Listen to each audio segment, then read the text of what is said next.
the Chinese idioms like to do is that they put a lot of imagery in the words, and in each imagery it has a many metaphoric meanings. One of the most important powerful ways of communication is the utilization of metaphors.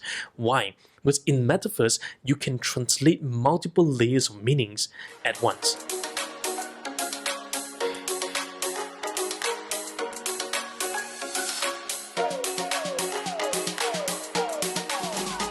Hey everyone, welcome back to Coach Jane's Live. So glad you can join us this week. Now, this week we're going to talk about the wisdom from the East. So if you're new to our channel, do remember to hit the subscribe button and the notification bell to stay tuned with all the latest updates for you. So if you're new, and every single week so far we've been talking about the wisdom from the East with different Chinese idioms that we can use practically in our daily lives, and how do we help you to use this in our daily conversations as well. So whether you are a coach, whether you are a leader, whether you're a speaker, this will be helpful for you.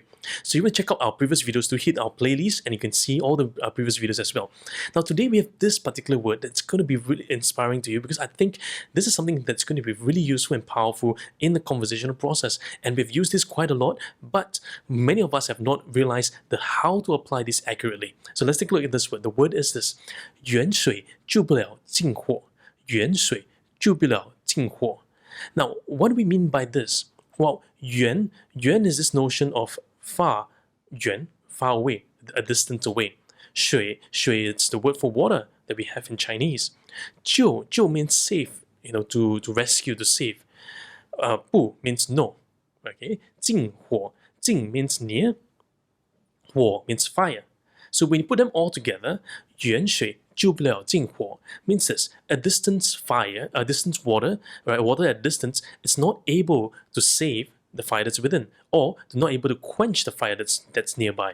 So if you have a fire right in front of you, and you have the well is just maybe miles away from you or kilometers away from you, how are you going to reach to the water to quench away the fire that's in front of you, or to extinguish the fire that's right in front of you? How do we do that? So what the Chinese idioms like to do is that they put a lot of imagery in the words, and in each imagery it has a many metaphoric meanings. One of the most important powerful ways of communication is the utilization of metaphors. Why? Because in metaphors you can translate multiple layers of meanings at once. So for example, at the very, very superficial meaning is this, right? That okay, if you have a fire in front of you, if the water is so far away, it's not going to be possible for you to extinguish the fire right in front of you. But what is the underlying metaphoric meaning for it? What is the underlying allegory that it alludes to? This is what it is, right? It says this, that great ideas cannot save immediate problems. Great ideas cannot save immediate problems. So sometimes, we have a lot of fantastic ideas or bombastic ideas that it sounds great, sounds good, a lot of great policy ideas, but those policies are great in the sense that it makes a lot of sense, but they're not able to quench what is happening right now in the situation, in the geopolitical situation, in the environment right now. We're not able to solve the problem right now. So it's good to have all these nice, fanciful ideas, conceptualizations, plans, strategies, but when we look at the right now and now, what is it that we can do right now? So too often, many leaders, organizations, even governments, when they produce policies, they think about large policies, and so every single year it's almost like they're producing policies after policies, trying to use the policies as a quick stop measure against something that's happening right now. Now we all know this. Policies and strategies are not meant for the short term, they're meant for the long term. If you use strategies for a short-term issue, you're going nowhere. It's really like this. It's like 远水救不了近火, meaning to say that you have all these fanciful ideas, all these fanciful concepts, but it takes a huge amount of time to implement it right now. Well, some strategies, if you are a one-man show, you can implement right now. But if you have an organizational structure of hundreds of thousands of people, if you have a great idea and you want to truncate it down, you want to cascade it down, it takes a whole lot of time. It takes a while to truncate down. And plus, the accuracy of truncation, also, it's a big question.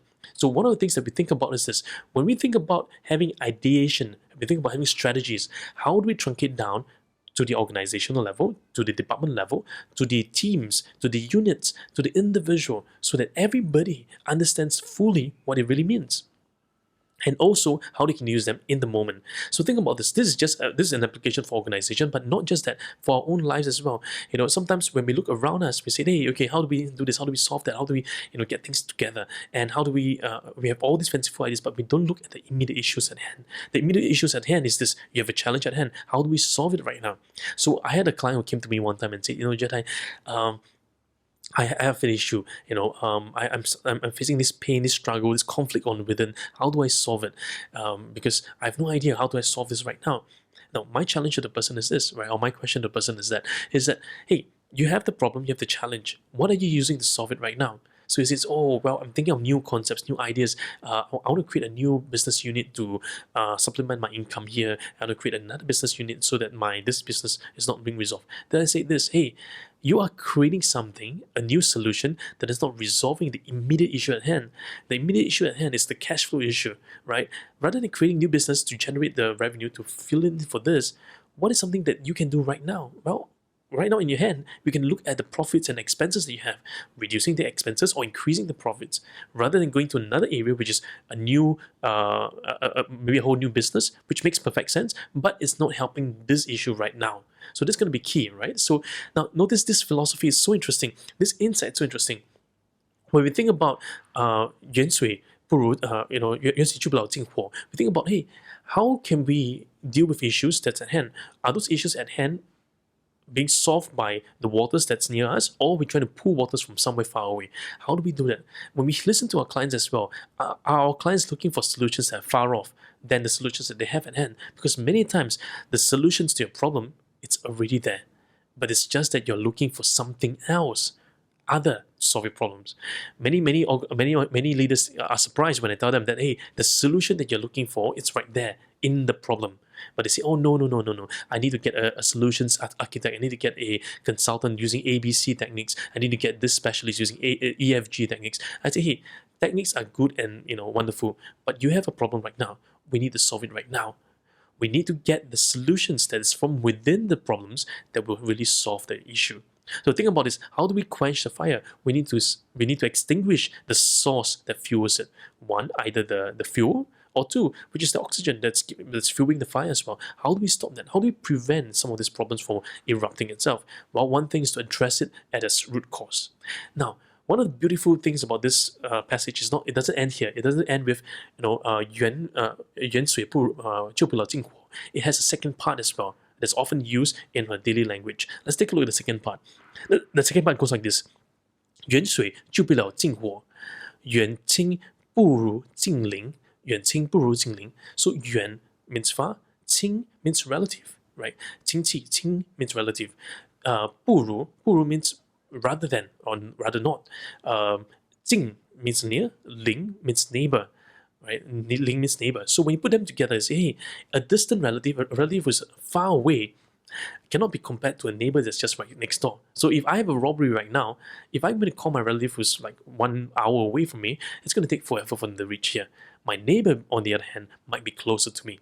So when you put these two together, what does it all mean? It just tells us this, right? That sometimes you may have friends who are very, very close, or relatives who are very close to you, but your immediate circle of partners or friends might be the closest thing that you can get to help you solve the issues at hand. Sometimes, rather than looking towards somewhere far away, you may have the people that you can tap on, the resources you can tap on that's just beside you.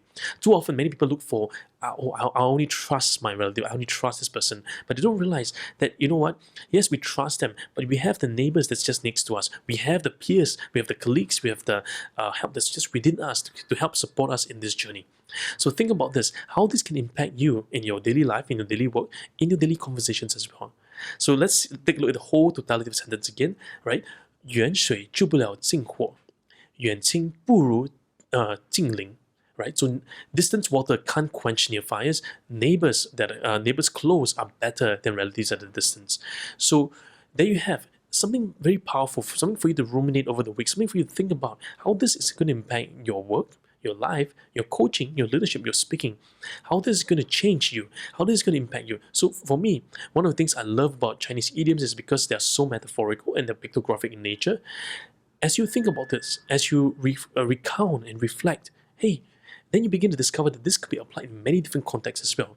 So if this has inspired you, post them in the comment section below and share me what are some things that has become clearer for you, and what are some things that is becoming real for you, and something that they're still struggling with. Right? I would love to hear from you as well. So there you have wisdom from this coming week. Until next time, this is Jedi here at Coach Jane's Lives.